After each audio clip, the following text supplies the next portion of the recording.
हरे कृष्णा। श्रीमद् भगवत गीता को पढ़ने से पहले हमें यह जान लेना चाहिए कि श्रीमद् भगवत गीता का पठन पाठन क्यों करना चाहिए। उसके लिए हमें पृष्ठभूमि को पढ़ना आवश्यक है। यद्यपि भगवत गीता का व्यापक प्रकाशन और पठन होता रहा है, किंतु मूलतः यह संस्कृत महाकाव्य भारत की एक उपकथा के रूप में प्राप्त है। महाभारत में वर्तमान कलयुग तक की घटनाओं का विवरण मिलता है। इसी युग के प्रारंभ में, आज से लगभग कई हजार वर्ष पूर्व, भगवान श्री कृष्ण ने अपने मित्र तथा भक्त अर्जुन को भगवत गीता का उपदेश दिया था। उनकी यह वार्ता, जो मानव इतिहास की सबसे महान दार्शनिक तथा धार्मिक वार्ताओं में से एक है, उस महायुद्ध के शुभारंभ के पूर्व हुई, जो धृतराष्ट्र के 100 पुत्रों तथा उनके चचेरे भाई पांडवों या पांडु पुत्रों के मध्य होने वाला भ्रातृघातक संघर्ष था। धृतराष्ट्र तथा पांडु भाई भाई थे, जिनका जन्म कुरु वंश में हुआ था और वे राजा भरत के वंशज थे, जिनके नाम पर ही महाभारत नाम पड़ा। चूंकि बड़ा भाई धृतराष्ट्र जन्म से अंधा था, अतएव राज सिंहासन उसे न मिलकर उसके छोटे भाई पांडु को मिला। पांडु की मृत्यु अल्पायु में हो गई, अतएव उसके 5 पुत्र युधिष्ठिर, भीम, अर्जुन, नकुल, सहदेव धृतराष्ट्र की देखरेख में रख दिए गए, क्योंकि उसे कुछ काल के लिए राजा बना दिया गया था। इसी तरह धृतराष्ट्र तथा पांडु के पुत्र एक ही राजमहल में बड़े हुए। दोनों ही को गुरु द्रोण द्वारा सैन्य कला का प्रशिक्षण दिया गया और पूज्य भीष्म पितामह उनके परामर्शदाता थे। तथापि धृतराष्ट्र के पुत्र, विशेषतः सबसे बड़ा पुत्र दुर्योधन, पांडवों से घृणा करता था और ईर्ष्या करता था। अंधा तथा दुर्बल हृदय धृतराष्ट्र पांडु पुत्रों के स्थान पर अपने पुत्रों को राज्य का उत्तराधिकारी बनाना चाहता था। इस तरह धृतराष्ट्र की सहमति से दुर्योधन ने पांडु के युवा पुत्रों की हत्या करने का षड्यंत्र रचा।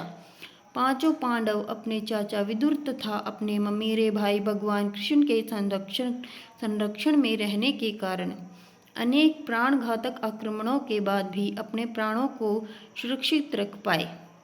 भगवान कृष्ण कोई सामान्य व्यक्ति नहीं, अपितु साक्षात परम ईश्वर हैं, जिन्होंने इस धराधाम में अवतार लिया था और अब एक समकालीन राजकुमार की भूमिका निभा रहे थे।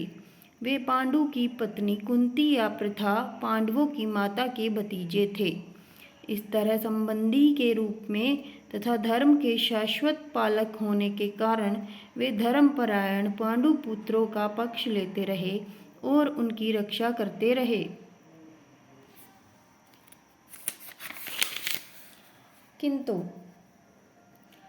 किंतु अत्यंत चतुर दुर्योधन ने पांडवों को धूर्त क्रीड़ा के लिए ललकारा और उस निर्णायक स्पर्धा में दुर्योधन तथा उसके भाइयों ने पांडवों की सती पत्नी द्रौपदी पर अधिकार प्राप्त कर लिया और फिर उसे राजाओं तथा राजकुमारों की सभा के मध्य निर्वस्त्र करने का प्रयास किया।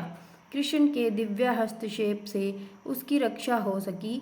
उस धूर्त क्रीड़ा में छल के प्रयोग के कारण पांडवों की हार हुई तथा उन्हें अपने राज्य से वंचित होना पड़ा और 13 वर्ष तक वनवास के लिए जाना पड़ा। वनवास से लौटकर पांडवों ने धर्मसम्मत विधि से दुर्योधन से अपना राज्य मांगा, किंतु उसने देने से इनकार कर दिया। स्त्रियों के शास्त्रोनुमोदित कर्तव्य को पूर्ण करने के लिए 5 पांडवों ने अंत में अपना पूरा राज्य न मांगकर केवल 5 गांवों की मांग रखी, किंतु दुर्योधन सुई की नोक भर भी भूमि देने के लिए सहमत नहीं हुआ। अभी तक तो पांडव सहनशील बने रहे, लेकिन अब उनके लिए युद्ध करना अवश्यंभावी हो गया। विश्व भर के राजकुमारों में से कुछ धृतराष्ट्र के पुत्रों के पक्ष में थे तो कुछ पांडवों के पक्ष में थे।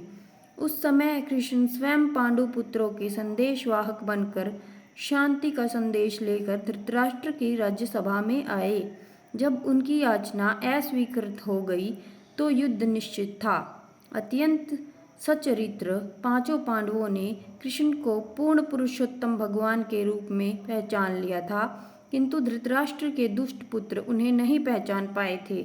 फिर भी कृष्ण के विपक्षियों की इच्छा अनुसार ही युद्ध में सम्मिलित होने का प्रस्ताव रखा। ईश्वर के रूप में वे युद्ध नहीं करना चाहते थे, किंतु जो भी उनकी सेना का उपयोग करना चाहे कर सकता था। प्रतिबंध यह था कि एक ओर कृष्ण की संपूर्ण सेना होगी तथा दूसरी ओर स्वयं एक परामर्शदाता के तथा सहायक के रूप में उपस्थित रहेंगे श्री कृष्ण। राजनीति में कुशल दुर्योधन ने आतुरता से कृष्ण की सेना को झपट लिया, जबकि पांडवों ने कृष्ण को उतनी ही आतुरता से ग्रहण किया।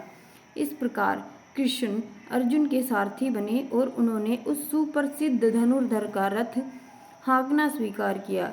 इस तरह हम उस बिंदु तक पहुंच जाते हैं जहां से भगवत गीता का शुभारंभ होता है। दोनों की ओर से सेनाएं युद्ध के लिए तैयार खड़ी हैं और धृतराष्ट्र अपने सचिव संजय से पूछ रहा है कि उन सेनाओं ने क्या किया। इस तरह सारी पृष्ठभूमि तैयार है। आवश्यक है केवल इस अनुवाद तथा भाष्य के विषय में संक्षिप्त टिप्पणी की।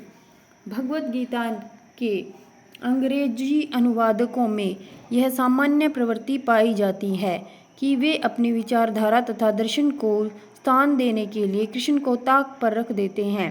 वे महाभारत के इतिहास को असंगत पौराणिक कथा मानते हैं तथा कृष्ण को किसी अज्ञात प्रतिभाशाली व्यक्ति के विचारों को पद्य रूप में प्रस्तुत करने का निमित्त बताते हैं।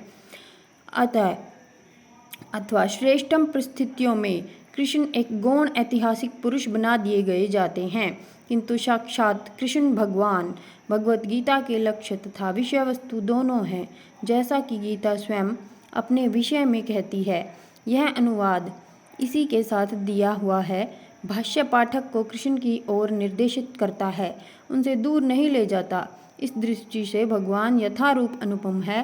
साथ ही इसकी सबसे बड़ी विशेषता यह है कि इस तरह यह पूर्णतः ग्राह्य तथा संगत बन जाती है, चूँकि गीता के वक्ता एवं उसी के साथ चरम लक्ष्य भी स्वयं कृष्ण है।